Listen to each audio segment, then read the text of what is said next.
And they can't keep my mouth shut because I'm white and I'm old and I'm a woman, so I can get away with it. If I were a young so-called black teenage female, I couldn't get away with saying what I'm saying today.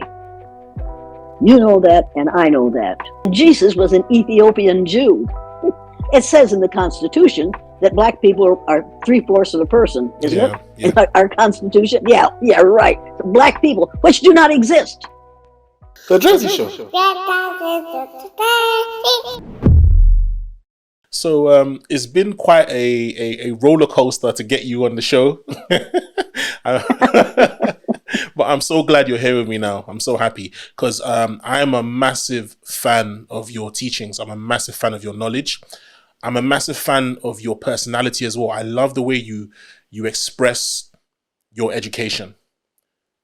I really, really love the way you do. It's very firm, it's very stern, and it's very straight to the point. I love that. I think it's my educating that you're talking about. Yeah. Not necessarily my education because it hasn't been great, but my educating is something entirely different. Yeah. I am forced by the word educator to lead people out of ignorance. And the number one ignorance worldwide, the number one ignorance is the ignorance of people who decide to treat people positively or negatively on the basis of the color of their skin. This is worldwide ignorance, and it has to stop. I agree 100%. Now, I've watched a few of your interviews, and in one interview, you mentioned that the death of Martin Luther King is what inspired you. It's what forced me. I knew that what we were doing was wrong, but I was willing to go along and not make waves until Martin Luther King Jr. was killed. And then there was no way any thinking human being could just get on with the day. That wasn't possible. As an educator of third graders in all white, all Christian Riceville, Iowa, I didn't have the right to simply go ahead and teach as though that hadn't happened, or as though that was normal, or as though that was all right. I couldn't do that. And less than 4 years later, Malcolm X was also assassinated. How did you feel about that? Oh, the same thing all over again. But the difference was Malcolm X and Martin Luther King Jr. were of a different attitude toward changing the world. Martin Luther King Jr. wanted to do it in a peaceful way. Malcolm X wanted to do it in something very different. But by the time those two men were killed, they had become very much closer together in their attitudes and their behaviors and their words. And the federal government knew that if those two men got together with their followers, they could upset the United States of America, because the two of them were powerful enough that alive, they could have changed this situation, and we wouldn't be talking about it today, because we would have a whole lot less racism in this country if those two men had been allowed to live. But they couldn't be allowed to live. And you have to know that the person who killed Martin Luther King Jr. didn't work alone. He knew what he was doing. He knew what he had to do, and he did what he had to do. And the one who killed Malcolm X the same way. Those two killings were not accidental, and they were not unplanned. I see. You know, to a certain extent, I kind of agree, because it just seems too coincidental that two people who have a mission which can upset the status quo just accidentally or coincidentally happen to be assassinated. It's just a bit odd. But they not only had a mission, they had power. They had tremendous amounts of power, because what they were saying appealed to all thinking people. Thinking people agreed with those two men. Once they got together, they agreed with those two men, because those two men were right. They didn't say that black is the only color. They said that color is not what is important. You do not judge a man by the color of his skin. This is a special week. Does anybody know what it is? National Brotherhood. National Brotherhood Week. What's brotherhood? Be kind to your brothers. Be kind. Okay, be kind to your brothers. Like you would like to be treated. Treat everyone the way you would like to be treated. Treat everyone as though he was your brother. And is there anyone in this United States that we do not treat as our brothers? Yeah. Who? Yeah. The black people. Who else? Indians. Absolutely, the Indians. And when many people see a black person or a yellow person or a red person, what do they think? Look at that. Dumb people. And look at the dumb people. What else do they think sometimes? What kinds of things do they say about black people? Call them niggers. In the city, many places in the United States, how are black people treated? How are Indians treated? How are people who are of a different color than we are treated? They're part of this world. They don't get anything in this world. Why is that? Because they're a different color. You think you know how I would feel to be judged by the color of your skin? Yeah. Do you think you do? No, I don't think you'd know how that felt unless you had been through it, would you? It might be interesting to judge people today by the color of their eyes. Would you like to try this? Yeah. The most common thing that I believe you're known for was the test. Can I call it test? The one that you done with the blue eyes and brown-eyed people? It was an exercise, but people in this country who wanted to discredit it called it an experiment. It isn't an experiment. It is an exercise in empathy. It teaches people to look at other people and try to walk in their shoes.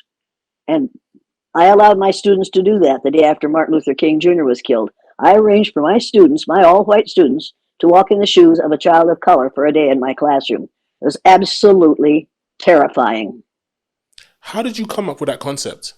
Well, I learned it from Adolf Hitler. Oh, wow. Interesting. He said that blue-eyed people are smarter than brown-eyed people. Blue-eyed people should run the world. Hitlerism was Nazism was all about making the world a safe place by removing those who are other than blue-eyed and white and blonde-haired.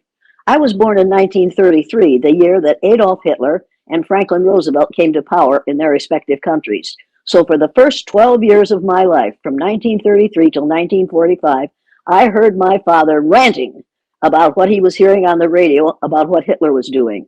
So for 12 years, I was indoctrinated with the idea that you cannot treat people this way and still have them feel pleasantly toward you, have them feel as though you're fair, have them feel as though that country that did that was a fair country. We went to war over that in 1941. And my father was just furious for all the years of the war. And from 1933 till 1945, my father was furious about what we were allowing to happen to the people in Europe because of the Germans. And the blue eyes were good then, and I had blue eyes. I was lucky I had blue eyes. But then when I started teaching, I realized, oh my God, eye color has nothing to do with intelligence. Skin color has nothing to do with intelligence. But if you are so suffering from self-imposed ignorance that you believe that nonsense, then you will go along to get along with things that are terribly, absolutely unacceptable. And now we're seeing the same thing happen in this country that happened in 1933. You have to be aware that our former president, Donosaurus T. Rump, has in his bedside table, because that's what he is. He has a face that looks like a rump. He has a mouth that looks like an anal aperture. Every time he opens it, he expresses excrement. Now you have to realize that he has in his bedside table in a locked drawer a copy of the book The New World Order, which contains writings by Adolf Hitler. And if you're as old as I am and you watch what happened from 1933 to 1945, you recognized immediately what it was he was doing. I didn't know until I read the book When at Times the Mob is Swayed and found that statement. He has a copy of the New World Order in his bedside table. When I found that, I realized that I wasn't wrong when I thought that he sounded Hitlerian. He is Hitlerian because he believes that Hitler was right and that Mr. T. Rump should be our leader and that we should have an autocracy in this country. Wow, that's quite interesting because you see a lot of these African Americans like really supporting him, and that's because they're too young to know any better. If they had been through what people my age in Africa are, they would know that this man is dangerous, that he will take this country and this world over the cliff if we don't put a stop to what he's doing and stop it now. if you've gone through what we went through from 1933 till 1945, you can't possibly not recognize what's going on here. And you can't possibly not see the danger that we're in if we don't put a stop to it. Wow. Quite interesting. But in regard to the brown eye, blue eye exercise. Yeah, you I think you kind of realized I was trying to get. I was trying to figure out. I know you were. Exercise. I was trying my best. Don't say experiment. Don't say experiment. If you want to say experience, you can. I'm gonna remember now. All I gotta do is remember. Think of the gym, and then the word will come. The trigger that will trigger the word exercise. Since I'm the teacher and I have blue eyes, I think maybe the blue-eyed people should be on top the first day. I mean, the blue-eyed people are the better people in this room. Oh, yes, they are. Blue-eyed people are smarter than brown-eyed people. This is a fact. Blue-eyed people are better than brown-eyed people. The brown-eyed people do not get to use the drinking fountain. You'll have to use the paper cups.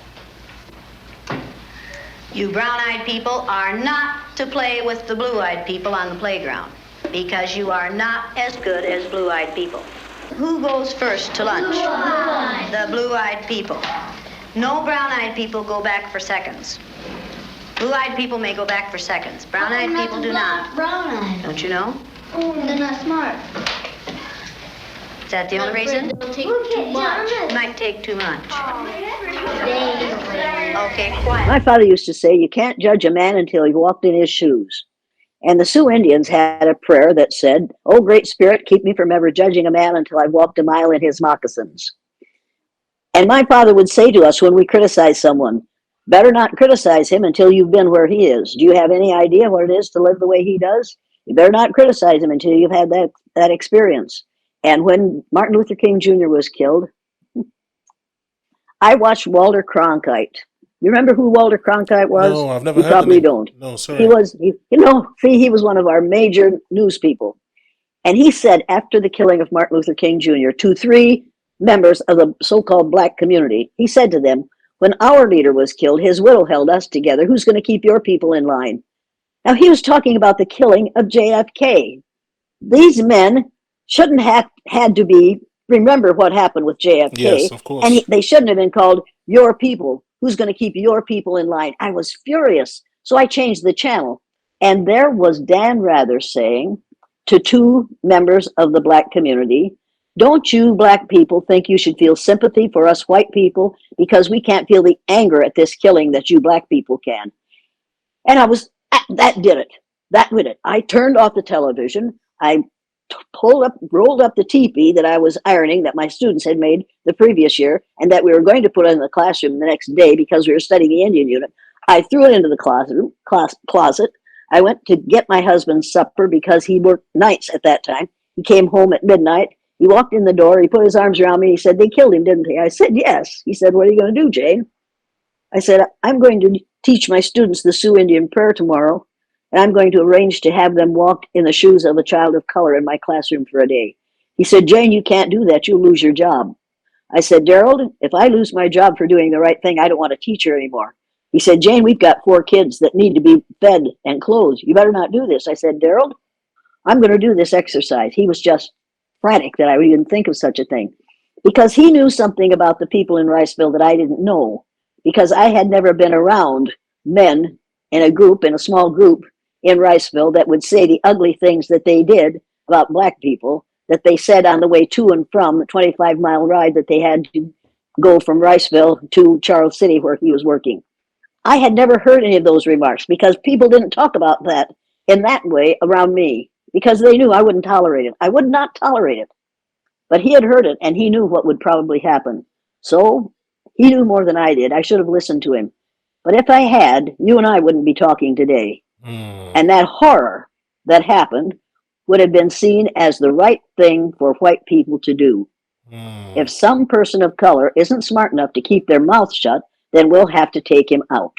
And that's exactly what we did. And that's exactly what we're still doing. And I think about George Floyd. Yeah, yeah, yeah. We haven't stopped. We haven't stopped. And we aren't going to stop. Right now, we aren't going to stop because of white fear. Mm. White people in this country are so afraid that they are going to be outnumbered color-wise within 25 years that they will do anything to keep that from happening. They can't keep it from happening. We are going to be a numerical minority in the United States of America. Those of us who look like this are going to be a numerical minority in this country within 25 years. It's going to be less than that. You have to realize that, and you have to realize that pale, stale males are scared to death that when people of color get power, they're going to want to treat us the way we have treated them. They aren't going to. I watched the first day I did that exercise, I watched brown-eyed kids who were on the top become aggressive, unkind, unsympathetic, cruel, just the most ugly people I have ever seen in my life. And I couldn't believe what they were willing to do to their blue-eyed counterparts. I sent them home at the end of the day, just didn't like any one of those brown-eyed kids because of the way they had behaved during the day. What happened at recess? Were two of you boys fighting? Yeah. Russell and John were. What happened, John? Russell called me names and I hit him in the gut. What did he call you? Brown eyes. Did you call him brown eyes? They always call us that. Craig and all of the boys call us brown eyes. They said, come here, brown eyes. And they were calling us blue eyes. I wasn't. Sandy and Donna were. Yeah. What's wrong with being called brown eyes? It means that we're stupider. Well, not that. Yeah. Oh, that's just the same way as other people calling black people niggers. Yeah. Is that the reason you hit him, John? Did it help? Did it stop him? Did it make you feel better inside? Stop Russell. Make you feel better inside? Did it make you feel better to call him brown eyes? Why do you suppose you call him brown eyes? Right, because he has brown eyes. Is that the only reason? You didn't call him brown eyes yesterday and he had brown eyes yesterday. On Monday, I reversed the exercise, and I thought, before I did it, I thought all hell is going to break loose here because those blue-eyed kids are going to even with the way they were treated on Friday. I was absolutely certain because the boys in the boys' room when they went to the boys' room before or after recess, said to the blue-eyed people, said to one another what they were going to do to those brownies when blueies got on top. So I hated to go to school that day. And I went to school that day. I changed the exercise. Blue-eyed people were on top and brown-eyed people were on the bottom. And none of those blue-eyed kids got even with the brownies. I couldn't believe it. I thought, what in the devil is going on here? Do they not remember what these kids did to them on Friday? I didn't mention it. We had the day as usual, but with blue-eyed people on the top. On Tuesday, before we discussed the exercise at all, each child had to write a 4-paragraph composition telling who Martin Luther King Jr. was, how the child felt on Friday, how the child felt on Monday, and what discrimination is. When they had finished writing, we got in the magic circle. I said, now, I've got to know. You kids have got to tell me. You blue-eyed kids said you were going to get even with the brownies when you got your opportunity. Why didn't you get even with them? You didn't. You didn't treat them the way they treated you. And those kids almost in a chorus said, because we found out how it feels to be on the bottom, we didn't want to make anybody feel the way we felt the day we were on the bottom. And I thought, oh my God, if this exercise wasn't worth anything up till that moment, what we learned in that moment is the chances are pretty good that what we call people of color, when we're all people of color, but those who are melanaceous and melanotic, meaning have a lot of melanin in their skin, when those people get on top, they aren't going to want to get even because they know what it feels like to have been on the bottom, and they are not going to want to cause that kind of chaos in society once they're the ones on the top. I happen to believe that's true. What did you people who are wearing blue collars now find out today? Oh, yes. I know what they felt like yesterday. I did too. How did they feel yesterday? It's like a dog on a leash. Yeah. It feels like you're chaining them up wherever you go. Into prison. Like you're chaining them up into prison. Like you shot it up and you're throwing the key away. Should the color of some other person's eyes have anything to do with how you treat them? No. All right, then should the color of their skin? No. Should you judge people by the color of their skin? No. When you see a black man or an Indian or someone walking down the street, are you going to say, look at that silly looking thing? No. Does it make any difference whether their skin is black or white? No. Or yellow? No. Or red? No. Is that how you decide whether people are good or bad? No. Is that what makes people good or bad? No. I also saw you done another exercise in the UK. You done one with the UK. I think that was. I remember watching that. I watched that with my mum. God rest her soul. I was a little boy, and I just remember your face sticking in my mind. So to actually be talking to you today, I just gotta say this. It's a big honor. Like seriously, you don't even understand because I remember This isn't the same face. This isn't the same face. This isn't the same it's the same face, man. I look pretty good at that time. Go ahead. You still look good now, man. Don't worry, you still look good now. But I remember there was a lady who you had such an impact on her because she could not understand what the exercise was trying to teach her. And she was like, oh, but, you know, they look white because of the palm of their hands. The palm of their hands are white, so they're just like me. And I remember thinking, what the hell is this woman talking about?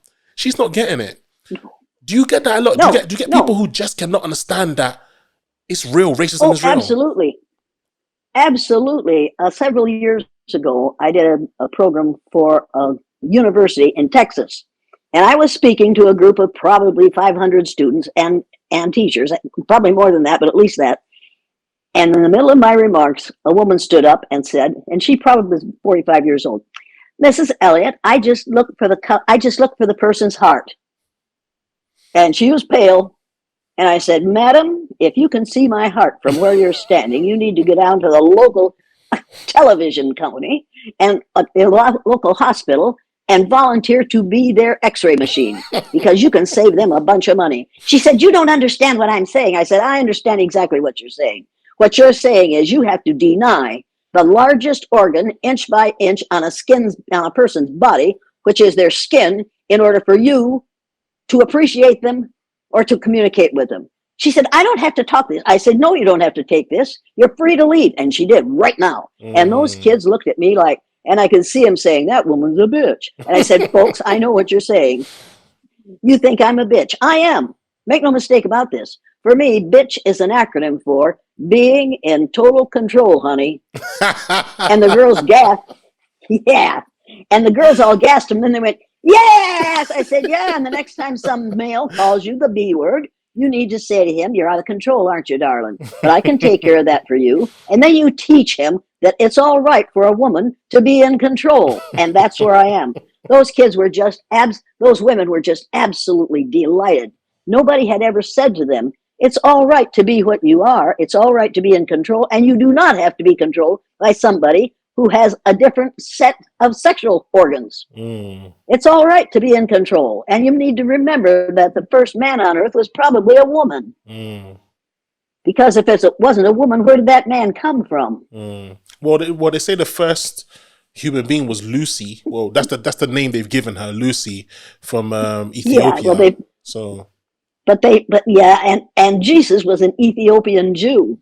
Well, I think anyone with common sense knows that. Anyone with common sense knows that. I mean, you know, this is something that I tell people a lot. You know, the whole whitewashing of Jesus's image. We know what it was done for. The Roman Empire was losing their grip, and they had to keep things in order. So they whitewashed the man, and they went around the whole world spreading their nonsense. And through years of evolution of all the countries that they once colonized that now have become superpowers, they carried on their former colonial masters' lies, and now today we have what we have. Total ignorance. Yeah. All they had to do was think about that and realize that when you talk about the Bible and you read the Bible and you repeat what's in the Bible, they forget to repeat the verse that says Jesus had kinky, woolly hair and feet of bronze. Yeah. Now that ought to be enough to tell them, but no, they skip over that one.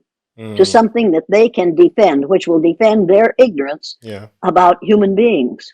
I find it fascinating that human beings, what you've just said and what we're talking about, human beings can't see that, because I've always said to people, is it any coincidence that the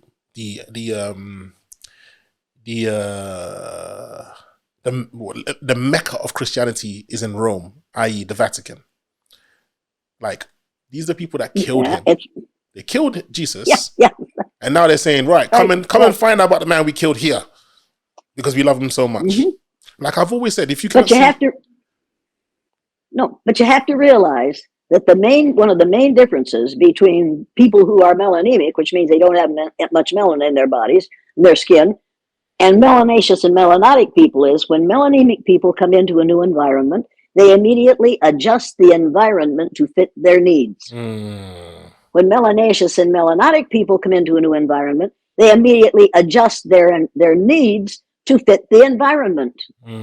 So the first thing that happens when a person who is melanaceous or melanotic comes to this country, which we call a melanemic person's country, a white man's country, they immediately adjust their needs to fit the environment. They become as much like white people as they possibly can, which is a huge mistake, because the first people on earth didn't look like me. This is white. This shirt is white. This skin is not white. There are no white people and there are no black people. We are all shades of brown. You are a shade of brown. I can see the color of your shirt, which is black. It does not match your skin. And my shirt doesn't match my skin because I'm not white. Wow. I'm not ashamed of that. But I do realize that I have some spots that prove to you that I'm a member of your race. You're not a member of my race. I'm a member of your race. It's funny. We have to remember that there's only one race. It's called the human race, and it started in what is now called Africa. It did not start in England, and it didn't start in Ireland, and it didn't start in Washington D.C. And if we don't stop the way we treat people and the way we teach people, what we think of as the human race is going to be totally obliterated. I'm not going to be here to see it, but within 100 years. Living on this planet is going to be extremely difficult because of the climate change, which has been exacerbated by the behavior of people who change the environment to fit their needs. We've been doing it for 400, 500, 600 years. And now those chickens are coming home to roost. It's going to get ugly. So, describe to me what you think it's going to be like, because I can see you've got a futuristic mind. Describe to me what you prophesize it being like. Well, I think that I have proof right now that it's a good thing that I have some property, like 11 acres, and part of the 160 acres that my father owned. I have partial ownership of those. And it's a good thing that I do, because people from both coasts are rushing into the Midwest to find places to live, because it's going to be impossible for them to survive what's happening with the coast as this climate change happens. It's going to be extremely dangerous to live on the coast very shortly. So do you see people with more melanin being able to survive the new harsh conditions? Absolutely, because they have the right chemical in their skin to protect themselves from the damaging rays of the sun. If you don't have enough melanin in your skin to protect yourselves from the rays of the sun, you're likely to develop melanoma, which is a skin cancer, a cancer that you get because you don't have enough melanin in your skin to protect yourselves from the damaging rays of the sun. And that melanoma doesn't stay on your skin. It travels throughout your body. People are dying of melanoma every day in this country, and we refuse to admit that the reason it's happening, most of it's happening to pale faces. And it's happening because we don't have enough melanin in our skin to protect ourselves from the damaging rays of the sun. Now, for a while, the ozone layer wasn't shrinking, but now it is again. And so more and more melanin, more and more sunlight is allowed to reach our skin, and more so-called white people are going to die of melanoma.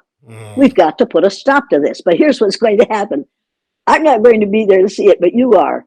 In 25 years, you're going to see pale faces pursuing people with dark skin so that they can marry them, so that their children will have enough melanin in their skin to protect them and keep them alive. This is going to happen in your lifetime. It's happening already. All of a sudden, what? It's happening already. Well, yeah, and it's going to happen more. Yeah. And there's a good reason for it. Because now, finally, some pale-faced people are realizing, oh my God, having no melanin could kill me. Could change how long my children and my grandchildren and my great-grandchildren live. For years, people of color have known that having too much melanin in your skin could cause you to have a shortened life because of the ignorance of self-imposed racism. You have to realize that now we're going to get over the racism and go the other direction. We're going to once again refuse to allow to accept people on the basis of the amount of a chemical in their skin, but now it's going to be refused to accept them because they don't have enough melanin instead of because they had too much. We're turning this, it's just, I know it sounds ridiculous. It's absolutely ridiculous. But what was ridiculous was ever calling people black and white. And that didn't happen until the Spanish Inquisition. You know that. Yes, negro. Yeah. A man named Torquemada was going to make everybody Catholic. So he went around trying to convert Christians, and those that he didn't think were Christians, he killed. It wasn't until he had killed almost 2,000 people that somebody said to him, you know, a lot of those people you killed were Christians. And he realized suddenly that you can't tell what a person's religion is by looking at them. So then he had to find another way to determine who deserved to die and who deserved to live. So he called people with lighter skin white, which is the color of goodness and purity. He called people with darker skin black because black is the color of savagery and evil. And that was in the late 1400s and early 1500s. Think about that. We are still living as if we were living in those times. And you need to remember, and I'm sure you know, that the word race came out of France. Race, to mean a specific group of people, came out of France in 1580. I didn't know that. So when somebody says to you, well, nobody does. We don't, because we don't think we have to know that. We think we know it all because, after all, it says in the Constitution that black people are 3/4 of a person, isn't it? Yeah. In our Constitution? Yeah, right. Black people, which do not exist. And those are some of the most brilliant people who have ever been statesmen in this country. Thomas Jefferson went along with that. A whole lot of people went along with that because they didn't know any better. Now we know better. It's in the dictionary. Look up the word black in the dictionary. Look up the word race in the dictionary, and it will say France, 1580. Wow. That's where it came from. We need to get rid of it. We need to stop defining racism and stop talking about skin color. And I know this is going to sound childish, but listen to it anyway. The cure for racism is in your hand. We have 5 color groups in this country.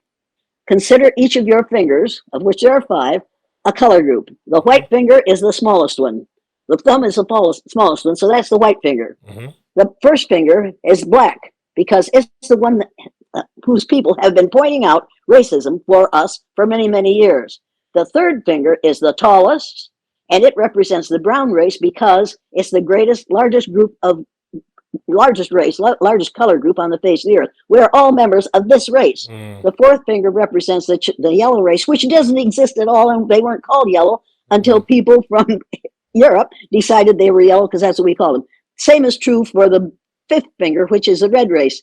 We call the people who came here and invaded this country, called the First Nations people red because they didn't realize that on certain occasions, people here painted themselves red. Yeah. So they called them red men. Yeah. Now, those 5 groups, those 5 color groups, individually has no power. But if you bring them all together, you have developed something that can destroy and can knock through the walls of bigotry and racism and sexism and ageism. Working all together, we can do this. And every time somebody gives me the finger, I say to them, "Oh, you've been told that that's your brown finger, haven't you?" And they say, "That's not what it means to me." I say, "It's what it means to me. And let me tell you something, Sonny. And what you meant by what you did isn't what's important. What's important is how it is perceived. And when somebody does this to me, I think that person knows that that's the brown race and that's the largest race on the face of the earth." It's funny what you said about Paris and the word race originating from there, because when I was about 7 years old, I had a teacher, And something else that you said that teacher reminded me of, she kept telling me I'm not black, and she would make me hold up a piece of paper next to her skin, and she'd be like, am I white? Am I the same color as the paper? And I'd be like, no. And then she would make me like hold up any black object in the room and be like, hold that next to your skin, because you're not. And I was so young that I couldn't understand. I thought she was crazy. But then she also told me something as well about what you said about Paris. 2 references from one lady. I look back now and she's a lot more smarter than I ever could have imagined, you know. Oh gosh, I'm thinking about her now, man. It's crazy. But she said something about the book, The Planet of the Apes. And it was written by a Frenchman. Now, when she told me that, I was 7 years old, my little mind could not comprehend. She was saying what you were saying about the white race's fear of black people at some point due to natural elements like the sun and that having its toll on the earth, making black people then become in power. And she said it was a metaphoric and a kind of like subliminal insult to the black race by saying these apes are going to take over. And it's funny when they took over, because they took over when the world had been scorched by the sun. So they lived in a desert. If you notice in the movie, they lived in a desert. And that was 7 years old when she told me that. And I remember every time I watched Planet of the Apes, because growing up in the United Kingdom, Planet of the Apes would come on nearly every Christmas, around Christmas period or summer holidays. Every time that movie came on, all I thought was, hold on. I know one of the insults that we do get is that people say you're apes and you're monkeys. So are they trying to say that's us? And it's just always stuck with me, like, hold on. These people, why they call, like, where did that concept come from? The whole calling black people apes and monkeys. Where did it come from? Do you think you know? From Torquemada. He said, people who have darker skin are black, which is the color of savagery and evil. People who have lighter skin are white, which is the color of goodness and purity. I'm not good and pure, and you're not savage and evil. And it's time for us to stop allowing people to use those terms to describe us. We are all shades of brown. You know, it's so interesting. You know, one thing I always wanted to know, and I think I know the answer to it, but because we're having that conversation, I'm going to ask you, where do you think humanity became so evil to themselves? At what point did we start to make these divisions and these sections and these groups and say, right, I feel like harming other people that don't know nothing like me? You want to know? You really want to know? I think it started with religion. In fact, I know it started with religion. Certainly racism began as a result of religion. And it is perpetrated and perpetuated by religion to this day. The most separate hour on Sunday in the United States of America is from 11 to 12 on Sunday morning. That's the time when we all go to worship.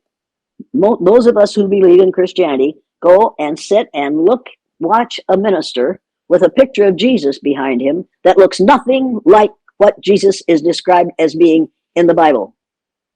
And we hear the most ridiculous nonsense come out of that minister's mouth, and we don't question. We stand up and sing the anthem and kneel when we're supposed to, do whatever we're supposed to do, and then go out and cheer a group of melanaceous and melanotic men playing football and smashing one another for money. And it doesn't occur to us that we have reinstated slavery with football. It doesn't occur to any of us. Well, see, I know that that's not something anybody wants to hear, because then they'll say they get a lot of money. They get a lot of money for playing that game. No, they get money as long as they are young enough to stand up to it, and then they're drummed out, and then they have to find a way to live for the rest of their lives with their brains rattled. And I remember reading about a fabulous football player, and I can't remember who it was, a black man. And on Monday morning, when he gets up to go downstairs, he has to go downstairs by sitting on the steps and going down the steps because his hips and his knees are in such bad shape that he can't walk. And I don't think that he's the only one. I think that what we have reinstituted with our national football business is slavery. And we don't want to call it that. And I know that. But I was also in college, and I watched football players, black football players, taking courses that any kindergartner could pass. Just so they could get scholarships. They got their money, they got their hours, they got their degrees, and they played football. And those of us, and then when I got into teaching, the kids who were wrestlers, I was teaching at the junior high level, and one of them did a lousy job in the class that I was teaching. And I said, look, I took the report cards to the principal. I said, this kid is not going to pass. He said, you can't do that. He said, why not? He said, well, if you do, you won't be able to wrestle on Friday night. I said, if you want this kid to pass this course, you sign his report card, because I'm not going to. He didn't do the work. He doesn't deserve to have a passing grade. He needs to take the course over. I'm flunking him. He signed the report card, but he didn't give him an F. So the kid was available on Friday night or whatever night it was that they wrestled. He was a good little wrestler. That didn't teach that kid a thing about what he should have learned, what he should have learned. He learned that if you're tough enough, if your physical being is good enough, you don't have to know anything. You don't have to have a whole lot of intelligence. If you just know how to play this game just right. That's not education, and that's not even indoctrination. That's not even intimidation. That's utilization of a person's body for your own benefit and your own welfare. Yeah. Even the way they trade them is very similar to the slave trade. The way they trade them and sell them and from club to club. And it's very awkward. It's very awkward. But because the money is a lot, people overlook that concept, you know? But the people who are getting hurt while they're playing that game don't overlook the concept. They know they know they're being used. I will never forget those 3 black men at the Olympics several years ago when they were handing out the medals, and those 3 guys stood there with their fists raised like this. And I thought, I know that's not what they're thinking, but if we could just all get together, we could put a stop to this nonsense. And I know that isn't what they were thinking, but it's what I was thinking. They had the courage to do that in that society at that moment. Oh, mercy. Yeah. Now, no, because you're still thinking of what you're going to say instead of what I'm saying. Now, getting right along. I heard what you were saying. You're doing it again. You're doing it again. I don't care. You're doing it again. It's wrong. You're doing it again. Persecuted her for standing out. You're doing it again. Persecuted him for standing out. The only change that ever happens is when people stand out, and I have to stand back too. Martin Luther King Jr. was shot. Are you in any physical danger here? Are you in any physical danger here? Is that girl in any physical danger here?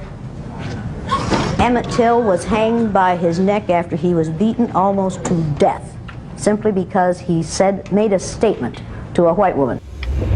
What is it like for you out in the world? Do you get a lot of like people upset with your teachings, upset with your exercises?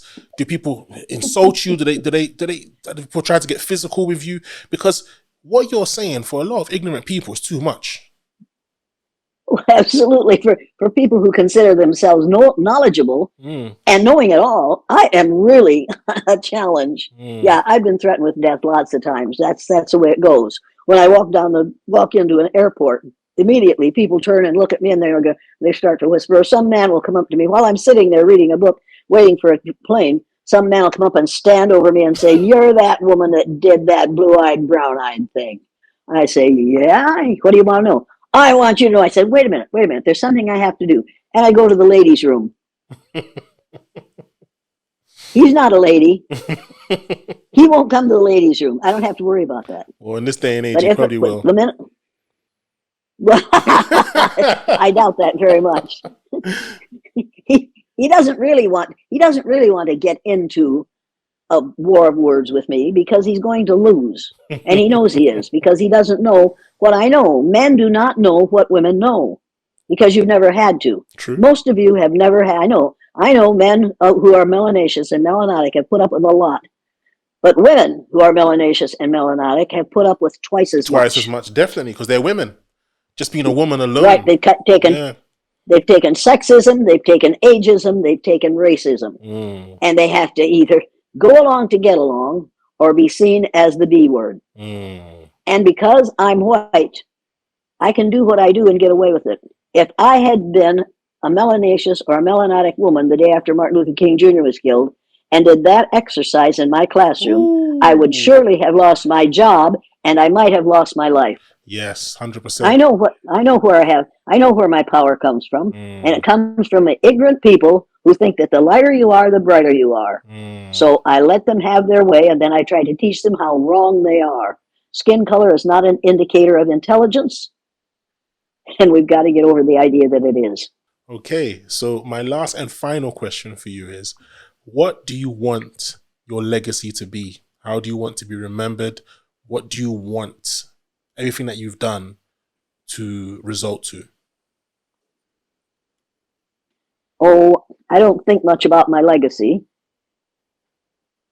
because being what I am and what I've done, if I hadn't done what I did, I'd have no right to claim to be what I am. I claim to be a Christian. If I had let the killing of Martin Luther King Jr. just go, that would have meant that I didn't believe in anything I learned in all the years that I learned about Christianity. There's no way I could be a moral human being and allow that killing to go unrecognized, or to be, as some of the fathers did, to be approved of. I have to be the kind of person who sees what's wrong and does something about it, instead of the kind of person who sees what's wrong and says, I'm not going to put my head over the parapet, somebody will try to shoot it off. I'm going to maintain my quiet, I'm going to maintain a low profile and let somebody else deal with the problem. If enough of us do that, the problem will continue. We've got to stand up and be counted. We've got to stop going along to get along. And that's going to be my legacy. They're going to say she was always talking about something. She couldn't keep her mouth shut. They're absolutely right. And they can't keep my mouth shut because I'm white and I'm old and I'm a woman, so I can get away with it. If I were a young so-called black teenage female, I couldn't get away with saying what I'm saying today. You know that, and I know that. And you and I are 30th to 50th cousins because we are members of the same race. And so is everybody else on the face of the earth, one of my 30th to 50th cousins. I will not tolerate one of my cousins being treated unfairly because of somebody else's ignorance about skin color. I won't tolerate it. I will not tolerate the intolerable. And that's what Elie Wiesel said. We must not tolerate the intolerable. If something is intolerable for you, it's intolerable for me. And I will do what I can to put a stop to it. Powerful. Powerful. Jane Elliott, thank you so much for your time. Thank you so much for your knowledge. Thank you so much for breaking down your exercise. Thank you so much for breaking down your thoughts. And thank you so much for being the person that you are. Because like I said, I was a little boy watching your exercise in the UK with my mum, God rest her soul. And my mum she was touched. She was touched. And I remember sitting with her and I was just as touched, like, whoa. So it's been an honor actually speaking to you directly, you know. But the honor is mine. Thank you for talking to me. Thank you for asking good questions and for listening to the answers. Not everybody does. I can imagine. Thank you so much. Jane Elliott, thank you for You're your welcome. time. You're most welcome. Thank you so much. Thank you so much for your time and enjoy the rest of your day. God bless you. All right, I certainly will. Thank you. Thank you. I'm sure she will. Don't start no wars now. I got kicked out of the Methodist Church in Osage, Iowa for calling God the Mother. The minister came out and said, could you do me a favor? I said, sure, I will if I can. What would you like? He said, will you find another place to worship on Sunday morning? I said, I can do that. So I did, but I went right on calling God the Mother because God is a spirit and has neither gender nor color. And if you want to call God he, I want to call her God she. Works for me. Okay, thank you very much. God bless you. She will. Okay? All right. May she be with you. Take care. Bye-bye. Goodbye now. Take care. All right, we're done. The Drazzy Show. Yeah,